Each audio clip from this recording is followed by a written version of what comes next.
बहुत ही बेहतरीन वापसी यहाँ पर कहीं ना कहीं नेपाल टीम ने करके दिखाई है इस मैच में। आज तीसरी टी20 की अगर हम बात करें, और एक चीज़ जो लगातार एक एग्जाम्पल के तौर पर आपके सामने प्रेजेंट जरूर करेंगे कि क्या सबसे बड़ी वजह रही है आज की इस जीत की, अगर हम बात करें नेपाल की। और जिस तरह से हार 130-32 को चेस करने में मिली थी, उसके बाद इससे स्ट्रांग और इससे बेहतरीन कमबैक हो नहीं सकता। लेकिन ये कमबैक बहुत अलग अलग टुकड़ों में आप अगर देखेंगे, एनालिसिस को समझेंगे तो बेहतर होगा। इसलिए हम चाहेंगे कि आप सब, रिक्वेस्ट है कि आप इस एनालिसिस को पूरा जरूर सुने, ताकि आप समझ पाएंगे कि आखिर इस परफॉर्मेंस को टीम दोहराने में नाकामयाब क्यों हो जाती है और इस मैच में क्यों वो दोहरा पाई है। ये आपको इस एनालिसिस को पूरा समझ में सुनने के बाद मिल जाएगा। सबसे पहले यहाँ बात करें, 1-1 से सीरीज बराबर थी। इस मैच में प्रेशर नेपाल पर डेफिनेटली था, विजिटिंग टीम थी। 132 पिछली मैच में चेस टीम नहीं कर पाई। यहाँ पर पहले केन्या ने टॉस जीतकर बैटिंग करने का फैसला लिया। जी ऐसे आप 50-50 तौर पर देख सकते हैं। बैटिंग कर, टॉस जीतकर आप पहले बॉलिंग ले, ये बेहतर फैसला होता। लेकिन केन्या के माइंड में कहीं ना कहीं ये था कि दोनों बार 130 चेस करने में नेपाल को स्ट्रगल हुआ है। दोनों मैचों में एक में को कर भी नहीं पाया और एक में 19-20वें ओवर तक मैच गया। इसी चीज, यही सोच के को लेकर उन्होंने टॉस जीतकर पहले बैटिंग करने का फैसला किया कि शायद हम वापस से प्रेशर उनके ऊपर बना पाए। इसीलिए अगर आप उस लिहाज से देखें तो शायद उनका सही फैसला होगा। लेकिन आप ओवरऑल इन्वायरमेंट के लिहाज से देखें तो टॉस जीतकर उन्हें पहले बॉलिंग लेनी चाहिए थी। खैर, उसके बाद बैटिंग करने के लिए एन टीम आई। आज ओलेक्स ओबांडा नहीं खेल रहे थे, उनकी जगह पे सुखदीप सिंह को खिलाया गया। शुरू के 6 ओवरों में ही कहीं ना कहीं एन कहना होगा, शुरू के 6 ओवर में पूरी तरह से नेपाल ने नकेल कसने में कामयाब रही है।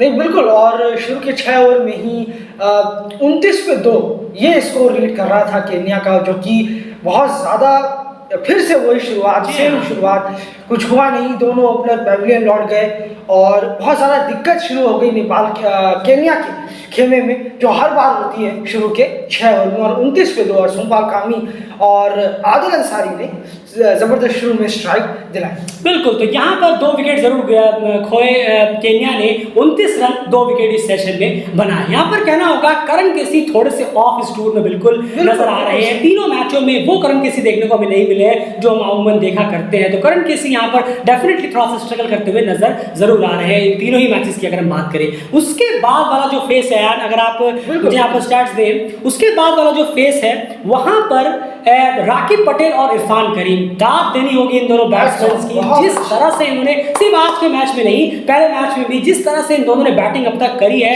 टॉप स्कोरर है ये अपनी टीम के लिए बन गए हैं अभी तक इस टूर में। अगर बात करें तो उसमें कोई गलत नहीं होगा। बहुत ही शानदार तरीके से यहाँ पर खेलने की कोशिश की है। और केन्या पहली बार इस मैच में, इस पूरे दौरे में 2 सेशंस जीतने में कामयाब रहा अपने बैटिंग वाले डिपार्टमेंट में। पहली बार ऐसा हुआ है कि केन्या अपने बैटिंग वाली इनिंग में, जब उनकी बैटिंग हुई है तो 2 सेशंस जीतने में कामयाब रहा। मिड फेस में 87 रन पर 2 विकेट 15 ओवर होने के बाद ये स्कोर था। यानी 58 रन टीम ने बनाए 54 गेंदों में और एक भी विकेट नहीं खोया। ये सबसे बड़ा एडवांटेज था केन्या की टीम का। उसके और यहाँ पर बॉलिंग को कहना होगा डेफिनेटली बहुत स्ट्रगल करती हुई नजर आई। और ये वो फेस है जहां पर डेविड क्रिकेट ये कहते कहते थक चुका है कि आप तैयारी करिए कि करण, सोमपाल, संदीप जिस दिन नहीं चले उस दिन टीम को क्या नुकसान होगा, वो ये नुकसान हो सकता है। बैटिंग डिपार्टमेंट की बात अलग है कि टीम चेस कर लिया। यहाँ पर बॉलिंग को आप देखिए, जी हाँ, हर दिन ये चेस नहीं होते, फिर हर दिन बॉलिंग ऐसी नहीं होती। इसीलिए हम कहते हैं कि पूरी तरह से करण, सोमपाल, संदीप पे डिपेंडेबल ना रहे। आप थर्ड पेसर या फिर सेकंड प्रॉपर स्पिनर को तैयार करना शुरू कर दीजिए। वक्त बहुत कम है, जल्द से जल्द आप इस पर काम करें तो बेहतर होगा। अगर नहीं करते तो ऐसा दिन भी आप देखने को मिल सकता है। बॉलिंग में आप देखिए, आज संदीप, सोमपाल भी ठीक ठाक गए लेकिन ठंडे गए। करण के इतने अच्छे नहीं गए और संदीप आज सबसे ज्यादा खर्चीले साबित हुए हैं। 4 ओवर में 43 के आसपास 42 रन उन्होंने दिए हैं। और सबसे बड़ी बात कि उनका एक स्ट्रीक जो चल रहा था 26 मैचेस से, वो आज टूटता हुआ नजर आया। स्ट्रीक टूटते कोई बड़ी बात नहीं है, लेकिन आज बॉलिंग, उसके बाद सबसे बड़ा केन्या को यहाँ पर फायदा हुआ कि उन्होंने विकेट्स बचा के रखे हैं। लास्ट के 5 ओवर में उन्होंने इसका फायदा उठाया और 69 रन लास्ट के 5 ओवर में जोड़ दिए और एक भी विकेट टीम ने खोया नहीं है। राकिब और इरफान के यार वो इनिंग आपने पूरी लाइव देखी है लास्ट के 5 ओवरों में, क्या कहेंगे आप? नहीं, बिल्कुल, देखिए उनका एक्सपीरियंस झलका है। बिल्कुल, जितने वो पुराने हैं, टीम के साथ जुड़े हुए हैं, उतना एक्सपीरियंस साफ दिख रहा है।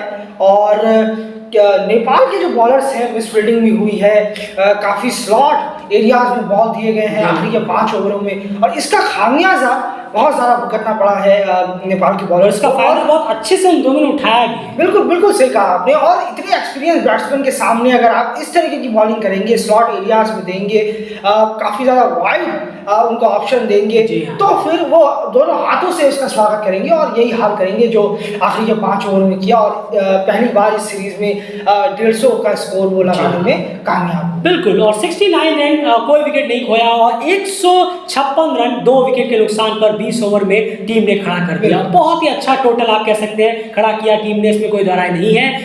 10-15 रन और हो सकते हैं, लेकिन ऐसा नहीं है कि बिल्कुल भी ये हमेशा एक रहता है लास्ट में कि 10-15 रन और होते, ऐसा बिल्कुल भी नहीं है। इस टारगेट खेलने की तरफ से बहुत बेहतर था। 156 रन उन्होंने पूरी यहाँ पर जान लगाई और उसमें कोई दरार नहीं कि 2 सेशंस वो जीतने में यहाँ पर कामयाब रहे हैं। बॉलिंग डिपार्टमेंट की हमने से बात की, बहुत ही ज्यादा निराशाजनक परफॉर्मेंस आज रही है। रूम दिया गया और स्लॉट में डाला गया, ये 2 सबसे बड़ी गलती आज के टाइम बॉलर्स ने किया। और इसीलिए डेल क्रिकेट अभी भी उसी बात पे जोर देता रहेगा कि कभी कोच सर या फिर कैप्टन जरूर इस बात को सुने कि आप थर्ड पेसर या second spinner, pure proper spinner या पेसर को तैयार करना शुरू कर दीजिए।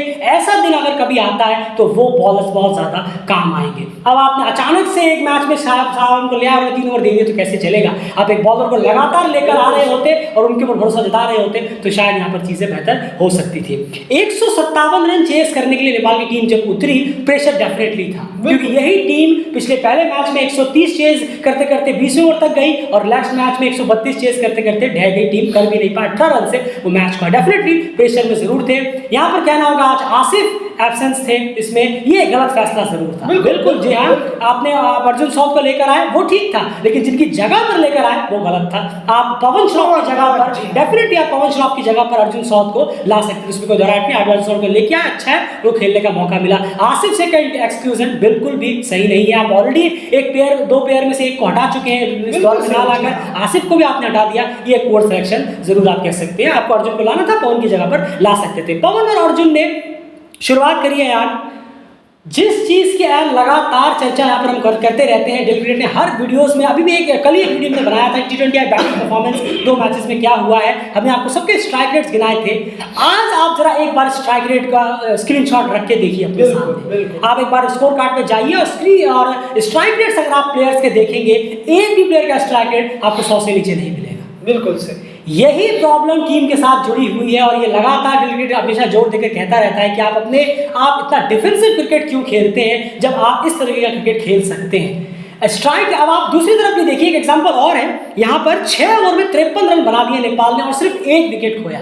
और आप देखेंगे केन्या का 6 ओवर में 29 रन 2 विकेट। जबरदस्त तरीके से लीड करती हुई नजर आई है नेपाल। पहले सेशन में पूरी तरीके से लीड किया, 22-23 रन ज्यादा बनाए, 1 विकेट बचा कर भी रखा। तो कहना होगा फर्स्ट सेशन का आप कंपेरिजन करेंगे, डोमिनेट नेपाल ने किया। और किस वजह से स्ट्राइक रेट को हाई रखा, इसी वजह से वो फिर से डिफेंसिव मोड में नहीं गए, वही एकदम डिफेंसिव अप्रोच नहीं अपनाया। आज आप स्ट्राइक रेट देखेंगे तो आपको खुशी होगी। As a Nepal cricket fan आपको स्ट्राइक रेट देख के प्लेयर से खुशी होगी कि ये स्ट्राइक रेट टीम कहीं अगले मैच में ना भूल जाए। बस यही प्रॉब्लम हो जाती है। आप एक मैच में करते हैं, अगले 4 मैच में भूल जाते हैं कि हमने वो मैच किस फॉर्मूले पे जीता था। उसी फॉर्मूले के साथ हमें अगले मैचेस में भी तैयारी करनी है।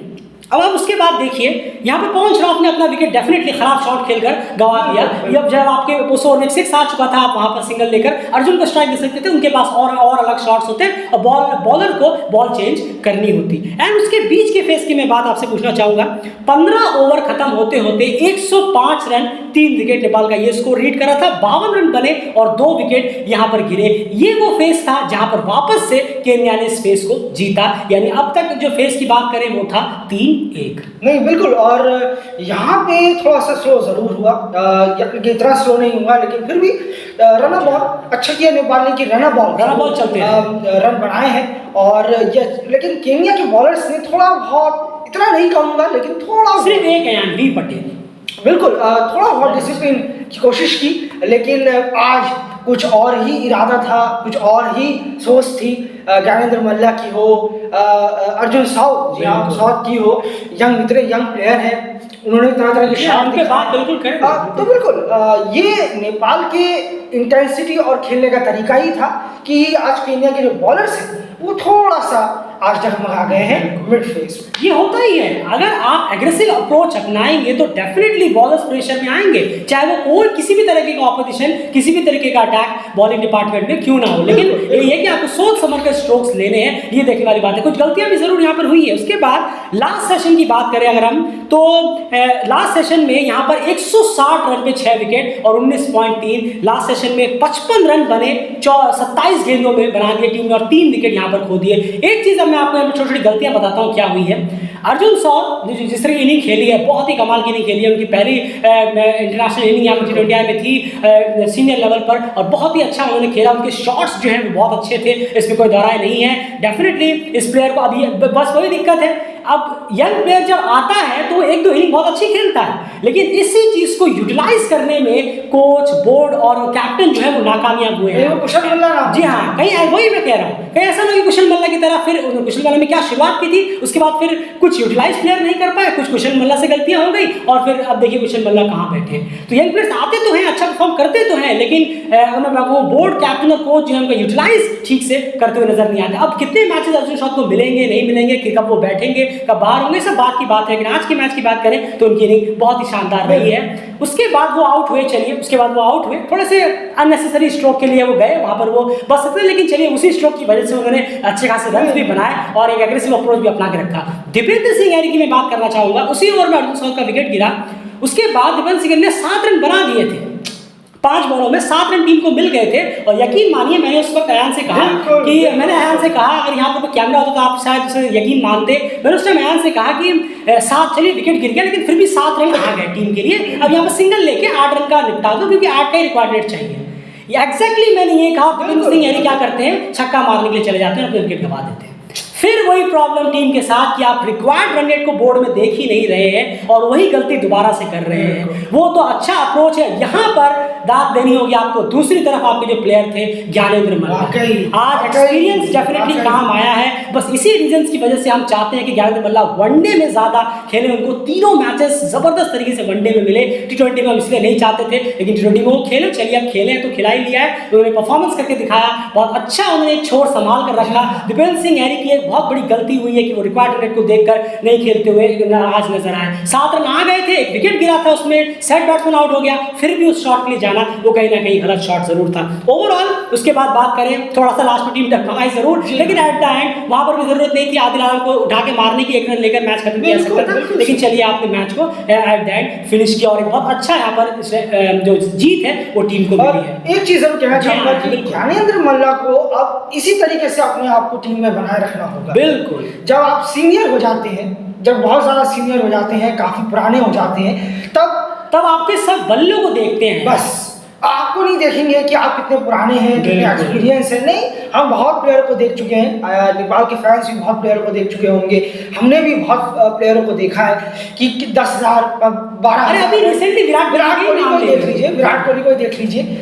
तो ये सब बस बल्ला चलना चाहिए, तब तक आप टीम में रहें। बिल्कुल, और आज डेफिनेटली कहना होगा ज्ञानेंद्र मल्ला और अर्जुन सौद की इनिंग देखकर बहुत बेहतर लगा कि अर्जुन सौद ने जिस तरह से इनिंग्स के उनके जो 2-3 शॉट्स थे वो बहुत ही ज़्यादा शानदार नजर यहाँ पर आए। और ज्ञानेंद्र मल्ला की अगर बात करें तो बहुत अच्छी और काम कंपोज उन्होंने खेली, 41 बॉलों में 46 रन के आसपास उन्होंने बनाने में वो कामयाब रहे। उसके बाद अगर हम बात करें यहाँ पर ओवरऑल ये सारी चीज़ें इस मैच में रही हैं और बहुत बेहतरीन चीज़ें रही है। जैसे मैंने कहा कि छोटी छोटी चीज़ें जो हुई हैं गलतियाँ, वो अभी भी ठीक करने की टीम को जरूर होगी है। 2-1 से सीरीज लीड यहाँ पर टीम ने जरूर की है। जी हाँ, आरिफ को ना खिलाना, अननेसेसरी एग्रेसिव। जी हाँ, जैसे कि दीपेंद्र सिंह यारी का शॉट, आदिल आलम का लास्ट में इस तरीके का ऐसे शॉट थोड़ा सा अननेसेसरी है। जब आप थोड़ा जैसे प्रोफेशनल बनिए, बस मेरा यही कहना है। बिल्कुल प्रोफेशनल बनिए। एक ओवर में 1 रन चाहिए, पहली बॉल है, सिंपल सा सिंगल लिया, खत्म, मैं आराम से खत्म करूंगा। ये प्रोफेशनलिज्म होता है, ये जरूरी नहीं है मुझे उठा के मारना है, मुझे एकदम हीरो स्टाइल में खत्म करना है।